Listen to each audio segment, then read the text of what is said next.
En tout cas, ça a gonflé. De combien? Si j'ai laissé pendant un an, pas du tapioca qui va gonfler. Si j'ai laissé, le tapioca ne gonfle pas. Hein. Non, ça ne gonfle plus. Non, je le vois déjà, t'inquiète, je vais t'asseoir en commande. Tu peux continuer mon film. Waouh, c'est intéressant. Comme un site.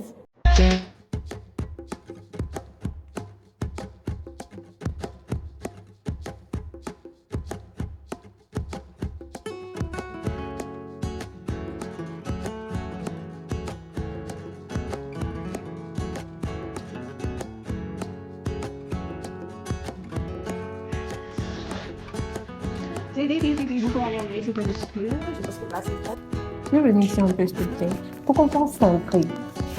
Salut, j'espère que vous allez bien. Moi, je vais très très bien. Alors aujourd'hui, nous allons parler de l'entrepreneuriat. Et j'avoue que notre débat a été un peu... Mais, quand même, ce qu'on retient, c'est que, d'après lui, et il a eu plus le temps de me convaincre, c'est que l'entrepreneuriat ne rend pas riche. Et j'avoue que je suis un tout petit peu convaincue. Donc, je vous invite à suivre cette vidéo. Et bien avant, n'oubliez pas de liker, de commenter, de vous abonner à cette page. Let's go! Moi, je veux qu'on aborde la face cachée, vraiment cachée de l'entrepreneuriat, sur la souffrance.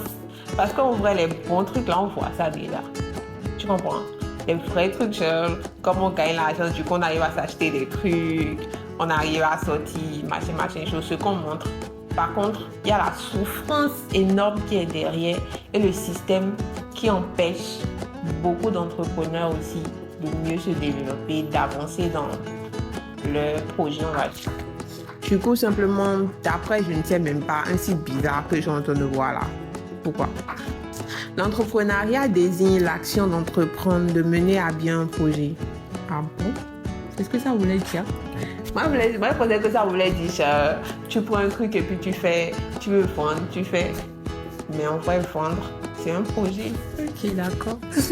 Souvent utilisé dans le secteur des affaires, le terme entreprendre signifie créer une activité économique pour atteindre un objectif, répondre à un besoin, genre résoudre un problème de la société et tout. Entreprendre, c'est simple. Oui, c'est comme... C'est parti d'un constat pour apporter une solution. Okay. C'est vrai.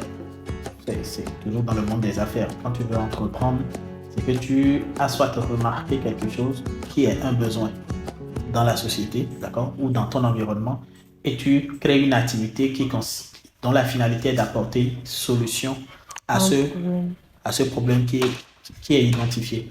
Maintenant, on se retrouve finalement disons carrément que nous sommes au siècle de l'entrepreneuriat. Oui, c'est à croire que toute notre génération est anti-salariale et pro-entrepreneuriale. Il y a personne qui a envie d'être sous un patron ou sous quelqu'un pour qu'on le dirige ou quoi que ce soit. Le problème, c'est quoi? Le premier problème, c'est que l'entrepreneuriat ne rend pas riche. L'entrepreneuriat n'a jamais rendu riche. Et qu'est-ce qui rend riche alors? L'entrepreneuriat ne rend pas riche. Il y a des salariés qui sont bien plus riches que beaucoup d'entrepreneurs. C'est le contraire. Ce qui rend riche, ce n'est pas l'entrepreneuriat. Ce qui rend riche, c'est la gestion que tu fais de ton argent et de ton capital. C'est cela qui va t'enrichir. Mais c'est l'entrepreneuriat qui t'a permis d'avoir cette somme d'argent que t'as ensuite géré. Sans l'entrepreneuriat, tu ne peux pas dire que tu auras de la... Du directeur de Google. C'est qui le directeur de Google? D'accord, tu ne le connais pas. Ok, prenons quelqu'un d'autre. Très simple que... Je ne peux pas connaître le salaire Non, c'est pour dire le quoi? salaire des gens. Tu as ton téléphone, tu fais la recherche, tu vois son salaire, tu vas te rendre compte qu'il y a des tas d'entrepreneurs, simplement sur notre continent ici, oui, qui ne gagneraient jamais ça tout au long de leur vie. Et je parle seulement du salaire annuel. Ce dont il s'agit, d'accord, ce n'est pas de croire à un conte de fées. L'entrepreneuriat, ce n'est pas un conte de fées. Un entrepreneuriat ne rend pas riche, je l'ai dit. Et de tout le monde n'est pas fait pour entreprendre. Faut pas décourager les gens. Non, il ne s'agit pas de décourager. Parce que moi, j'ai déjà eu mon vécu, hein, j'ai dit, je fais plus. Non, oui. Je ne me jette plus dedans, c'est traumatisant. Ce dont il s'agit, c'est quoi? On se retrouve à une époque où, sur les réseaux sociaux, il y a des pseudo-coachs un peu partout. Allez sur TikTok, allez sur Instagram, allez sur Facebook. qu'est-ce que l'on voit directement dès qu'on voit une vidéo? C'est j'ai mis en place un business qui me génère 80 000 euros le mois, ou quels sont les business à faire pour avoir 10 000 euros le mois. Dès qu'on entend ça, tout le monde se dit ok, je vais faire. Mais c'est du pipeau. C'est du pipeau. Ce n'est pas comme si les banques sont là et chiaient de l'argent dès qu'on se mettait à entreprendre. Non, c'est faux. Ce n'est pas comme s'il suffisait de se mettre dans un business pour que les 7 à 8 milliards d'individus sur la Terre viennent acheter ton produit. C'est impossible, c'est faux. Il y a un ami qui me disait, dès que tu te mets à apprendre une compétence que tu maîtrises, sois sûr qu'il y a au moins 14 millions de petits Chinois qui ont appris la même chose dans la même période que toi. Cela veut dire que quand tu commences quelque chose, tu as 14 millions de risques de concurrence que d'autres concurrents naissent. Wow. D'accord? Et donc, supposons que tu vendes ce carnet. Ce carnet, aujourd'hui, au Bénin. On sait combien de Chinois, on sait à peu près combien de Chinois il y a au Bénin. D'accord? Le Béninois qui va se lever a donc 14 millions de choix possibles. Donc, tu as une chance sur 14 millions de vendre ton produit. C'est un peu comme les idées aussi, hein, tu sais. Mais moi, je me suis dit même un jour que Dieu, quand il donne les idées, là, il donne pas ça à une seule personne. C'est comme un truc dont j'ai eu l'idée, puis j'étais là, je réfléchissais, j'en parlais aux gens. Banalement, si moi, je suis allée voir ça sur Internet, exactement ce que moi, je voulais faire. J'avoue qu'il y avait des petits trucs, mais c'était similaire, j'ai dit. Alors là, il fallait être créatif, il fallait être la première personne à le faire. Hein. Voilà une chose que les gens ne font pas. D'abord, je n'aime pas trop mêler Dieu aux histoires d'idées d'entrepreneuriat. Bon, c'est une façon, de se convaincre qu'on n'a pas envie de faire les choses. Donc. Non, c'est une manière d'être très fataliste aussi. Déjà, lorsque les jeunes ont des idées, ils passent trop de temps à en parler.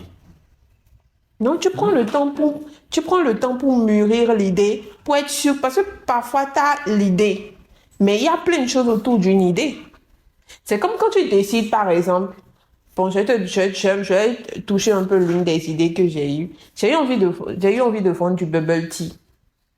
C'est un truc avec des perles de tapioca, tu vois. Et c'est pas quelque chose d'abord, les perles là ne se vendent même pas au Bénin.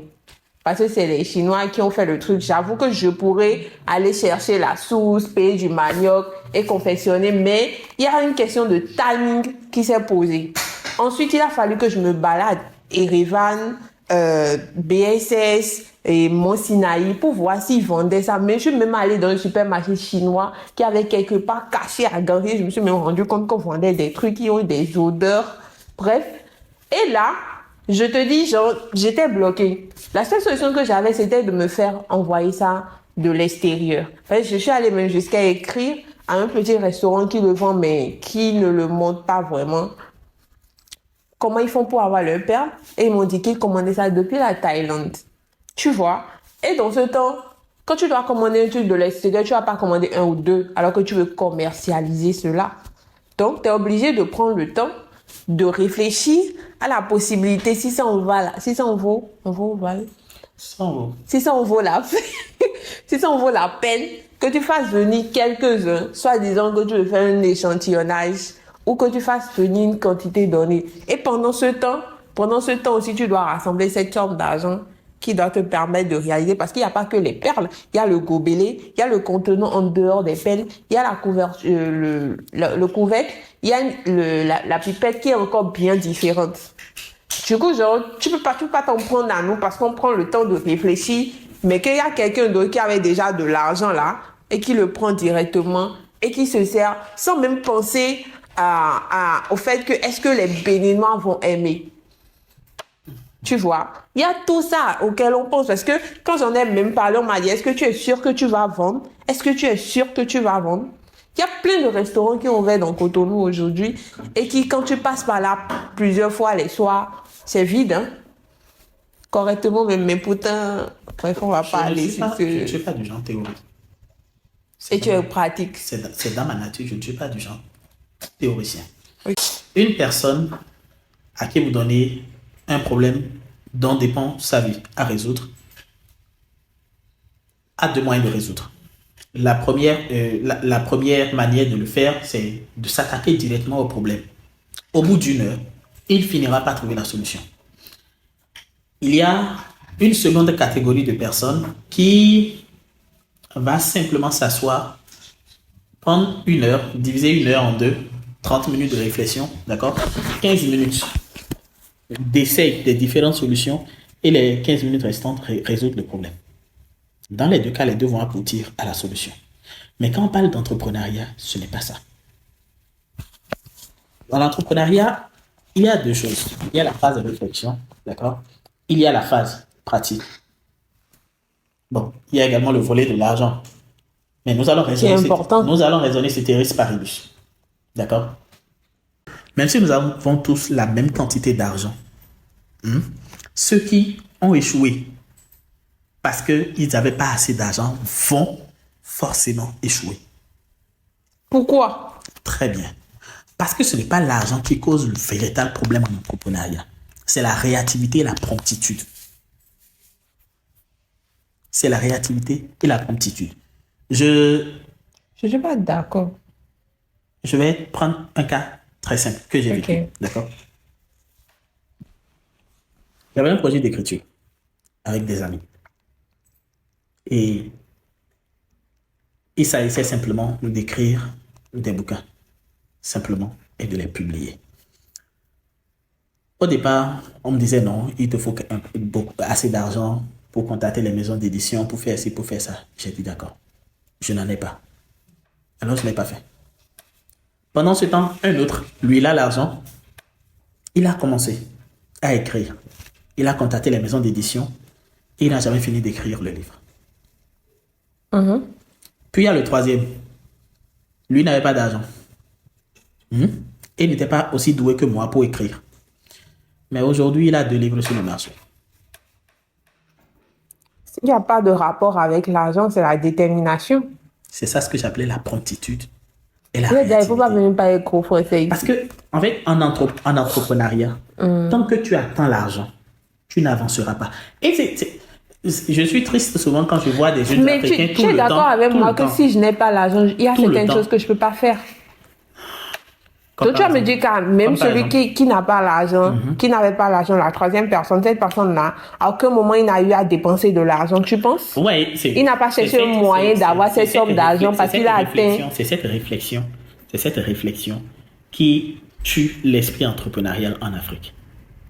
Une fois, je parlais et j'ai dit qu'il est possible d'entreprendre à 0 francs et on me dit que c'est faux, qu'on ne peut pas entreprendre à 0 francs. J'ai dit, mais quand on dit entreprendre à 0 francs, il faut comprendre l'esprit de l'expression. Il ne s'agit pas de se lever et d'être à 0 francs dans les poches et d'entreprendre. Non. Quand on dit que quelqu'un a entrepris à 0 francs, c'est que la personne n'a pas le plafond financier dont il a besoin pour lancer le projet. Il a quelque chose, mais il n'a pas la somme. Disons que il est littéralement à sec. Mais dans un projet, tout n'a pas besoin d'argent pour être concrétisé. Oui, je suis d'accord. On est d'accord. Mais dire qu'on n'a pas besoin d'argent, je veux publier un livre. Si je veux publier un livre et que j'ai déjà un ordinateur, aujourd'hui, presque tout le monde a un ordinateur. Oui. N'est-ce pas? Oui. Ok. Est-ce que j'ai besoin d'argent pour avoir le titre? Le titre du livre? Du livre. Non. Est-ce que j'ai besoin d'argent pour avoir le plan du livre? Non. Est-ce que j'ai besoin d'argent pour écrire les paragraphes? Non plus. D'accord. Mais là, c'est un livre. Hein? Non, c'est... Et si on prenait mon exemple, par exemple, le bubble tea, est-ce que j'ai besoin d'argent pour acheter les perles? J'ai besoin d'argent. J'ai besoin d'argent pour acheter le gobelet. Même l'endroit où je vais vendre ça aussi, c'est sur Internet. Même si c'est sur Internet, je dois payer la connexion Internet pour faire la com. Si je dois même me créer une affiche, si je n'ai pas Photoshop et que je dois utiliser Canva, je dois activer ma connexion Internet. Donc, j'ai besoin d'argent. Du coup, ça dépend du domaine. Et où est-ce que tu comptes trouver cet argent? Je jungle comme je peux. Te faire financer, n'est-ce pas? Par qui? Tu penses que quelqu'un finance quelqu'un dans la vie là? Moi, j'ai galéré dans le pays là. Tu vois. C'est pour ça qu'il dit je ne fais pas. Parce que je ne sais pas c'est quoi la chose. Et tu finis de vendre, tu rentres chez toi, tu décides, bon, je n'ai pas de problème, je rembourse les gens qui m'ont aidé autour de moi et tout. Et tu te retrouves, genre, avec l'argent que tu as mis dedans, ou parfois même moins de l'argent que tu as mis dedans. Avant de me mettre à entreprendre, je n'ai jamais compté 100 000 francs CFA dans ma main. Moi, j'ai jamais compté. Jamais. Moi, j'ai commencé avec 15 000. Avant de me mettre, toi, tu avais déjà assez d'argent. Ça, c'est les lapins. Les lapins, ils vont dormir où? Non, ça... Les lapins, voilà encore autre chose. Les lapins, ils vont dormir où? Non, attends. Ce dont je parle, c'est quoi? Ouais. Nous avons tendance à croire que sans une certaine somme d'argent, on ne peut pas entreprendre. Comment moi j'ai fait? C'est très simple. D'accord? Comme je le disais, l'entrepreneuriat ne rend pas riche. Et il y a des projets pour lesquels forcément sans argent, tu ne peux pas te lancer. Oui. D'accord? Mais quel que soit le projet que tu as, quelle que soit la grandeur du projet, casse ton projet. Genre, tu revois totalement à la baisse. Non, casse le projet. C'est-à-dire? On a un ami en commun. D'accord? Nous tous, y compris toi, on a un ami en commun à qui j'ai exposé un de mes projets. Oui. Pour moi, c'était un projet Vraiment géant, et quelque chose tout. de beau. Je voulais commencer. Et puis, il m'a dit, tu ne peux pas. Il m'a simplement dit, tu ne peux pas. Ok, on sait ce à quoi on assiste aujourd'hui. Dès que quelqu'un nous dit, tu ne peux pas, on dit non, tu es de talent, tu es de ceci, cela. On commence à en parler sur les réseaux sociaux. Non, c'est un jeune homme que je connais qui est très talentueux. Peu importe le projet que tu lui confies, même si ce n'est pas son domaine, il revient 2 semaines après, il a les compétences. Il te gère le projet. Okay. Il m'a simplement dit, tu ne peux pas. Voici ce que tu vas faire. On va casser le projet jusqu'à ce que ça se retrouve dans une forme telle qu'un enfant de 10 ans peut le concrétiser. J'ai dit d'accord, allons-y. En 1 heure de bavardage, je me retrouve avec mon projet qui ne valait pas plus qu'un stylo de 100 francs. Pas plus. Donc, tu as revu la valeur du capital que tu vas introduire dans le projet? Même pas. Il ne s'agit pas de ça. Si ton projet, tu ne peux pas... Supposons que je désire écrire une histoire. D'accord? Une histoire, prenons One Piece. Que tu as commencé à suivre, tu as dit. Non, je ne veux plus regarder, ça m'ennuie. Non, je ne t'ai pas demandé de suivre le live action. One Piece même là. Oui. Il y a plus de 4000 épisodes là. Voilà. Non, c'est moins de 1100. Oui, ok, d'accord. On verra. Si je veux écrire One Piece, on est d'accord que c'est un projet colossal. Ça fait plus de 24 ans que l'auteur écrit. Et il n'a toujours pas fini. Est-ce qu'il mange? Il mange. C'est quelque chose de ce genre que je lui ai proposé.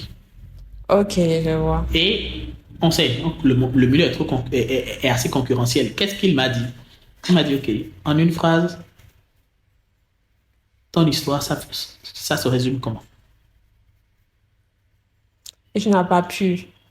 C'est un gros problème. En une phrase, ton histoire se résume à quoi? C'est ce qu'il m'a dit. Il a raison. Est-ce que One Piece, on peut le réduire en une phrase? Ah oui, tu peux.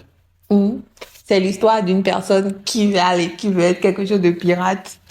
Bon, je veux pas que les gens m'attaquent, mais je regarde pas ça. Quand on veut entreprendre, il y a une chose dont il faut être conscient. Je l'ai dit au début, je vais le redire. Entreprendre ne va pas te rendre riche. 1. De 2. Ça me blesse. Non, ce n'est pas que ça blesse. Ça veut dire alors que si j'entreprends, je vais pas être riche. Ce n'est pas ça. J'ai dit entreprendre. Pourquoi je vais entreprendre alors? Ok, allons, cherchons travail. Écoutez, si tu crées ton entreprise, c'est un peu comme les gars qu'on voit qui disent je vais créer mon entreprise pour aider les gens. Il faut qu'on arrête de se mentir. On ne crée pas son entreprise pour aider les gens. On crée son entreprise pour gagner de l'argent. D'accord? Mais il n'y a aucune certitude qu'entreprendre te rendra riche. Mais c'est le placement de l'argent que tu vas gagner. C'est la gestion de ton argent qui va te rendre riche. De mon propre argent, non? Oui. De ce que je vais gagner en entreprenant. Bien sûr. C'est ça qui va te rendre riche. Super. Sinon, tu peux me sortir, on peut prendre ce carnet-là, je vais te remplir ça de noms de personnes et d'amis que je connais qui ont entrepris depuis des années. Tu as un exemple à côté de toi, et c'est pas encore riche. Et j'ai abandonné. Non, je parle des gens qui n'ont pas abandonné, qui continuent, qui sont toujours aussi pauvres qu'au début. Qui vendent toujours, qui gagnent de l'argent, qui se font de gros chiffres d'affaires. Mais ils font quoi avec l'argent? Tu vois, c'est là la question. Si quelqu'un veut réussir en entrepreneuriat, c'est cette question qu'il faut se poser. Tu fais quoi avec l'argent que tu gagnes? Moi, je pense que ce serait idéal, tellement cool d'entreprendre qu'est-ce que je raconte? De mettre l'argent dans l'immobilier. Non. Non plus. Ça, c'est un faux problème. Ah, Mettre son argent dans l'immobilier ou pas, ce n'est pas... mais tu as dit la gestion de l'argent. Tu mets quoi dans gestion de l'argent alors? Parce que quand toi tu dis gestion de l'argent, c'est comment utiliser cet argent que j'ai gagné. C'est comme si par exemple, j'ai vendu du pain. Tu sais que les dames là, ils achètent le pain à 100 francs, elles le revendent à 125. Donc c'est le 25 francs là qui est leur argent à elles. Ces 25 francs qu'elles vont gagner peut-être sur 10 pains, ça va être 250. Les 250 là, elles vont prendre et investir dans autre chose, c'est ça ou bien comment elles vont gérer ces 250 là? C'est de ça que tu parles, non? Oui, Et moi je dis, je prends ces 250, peut-être fois 100, 600, ça va être 2600, fois 1000, ça va 250 000, c'est 250 000, je m'achète une parcelle, je fais doucement, je construis. Et j'investis dans ça, ou bien je fais une plantation d'ananas. J'ai une question. Mais je prends les semis, je dis, achète ces semis, puis me loue ça. Non. Ça, ce sont des idées d'entreprise. Ça, c'est encore entreprise. Bien sûr, qu'est-ce qu'on a dit au départ? Je décide alors de mettre l'argent à la banque et à l'épargne, et puis ça gonfle. Ça gonfle de combien? Ah, en tout cas, ça a gonflé. De combien? Si j'ai laissé pendant un an, c'est pas du tapioca qui va gonfler. Si j'ai laissé, le tapioca ne gonfle pas. Hein. Non, ça ne gonfle plus. Mais je ne vais pas changer parce qu'aujourd'hui, j'ai décidé d'entreprendre. Pourquoi je ne peux pas dépenser mon argent comme je veux alors que je viens de le gagner? Non, pourquoi je ne peux pas aller au restaurant parce que je viens de gagner 15 000 francs sur ce que j'ai vendu? Je veux me faire plaisir. C'est pour ça en fait, c'est pour ça que j'ai décidé d'entreprendre. C'est pour ça que j'ai envie de m'acheter des choses. C'est vrai, personne ne te l'interdit. Mais si cela... va pas changer ma situation. Mais je ne vais pas toucher le capital. Non, le capital est toujours là.